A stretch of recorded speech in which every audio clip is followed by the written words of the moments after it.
देखिए हमें क्वेश्चन में ये दे रखा है कि हमारा एक पार्टिकल है जो कि यूनिफॉर्म सर्कुलर मोशन कर रहा है।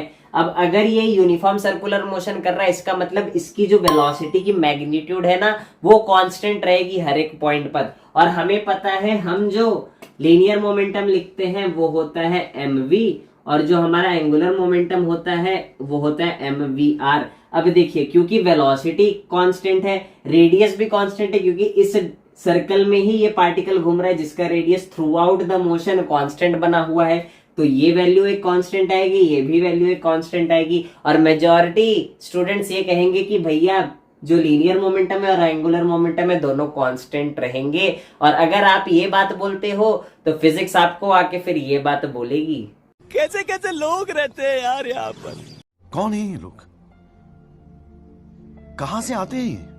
तो आपने गलती कहाँ की उसे समझिए। ये भी एक वेक्टर क्वांटिटी होता है और ये भी एक वेक्टर क्वांटिटी होता है, और इसका एक्चुअल फॉर्मूला होता है m vector r cross vector v।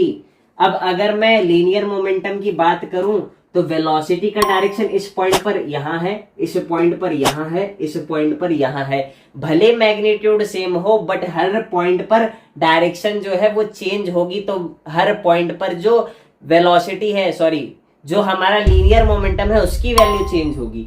अब मैं बात करूं एंगुलर मोमेंटम की, तो देखिए इसके लिए मुझे क्या करना पड़ेगा, पहले इस पॉइंट पर रखो पार्टिकल को, रेडियस वेक्टर ड्रॉ करो और फिर इसको कर्ल करो, r क्रॉस v है ना, तो इसको रेडियस वाले वेक्टर को कर्ल करो वेलोसिटी की डायरेक्शन में, तो इस डायरेक्शन में मेरा एंगुलर मोमेंटम आया। फिर इस पॉइंट पर देखिए इस डायरेक्शन में मेरा रेडियस वेक्टर होगा और फिर उसे कर्ल करूंगा वेलोसिटी की डायरेक्शन में, इस तरफ आ रहा है मेरा एंगुलर मोमेंटम। तो चारों पॉइंट पर आपको एंगुलर मोमेंटम की वैल्यू दिख रही है।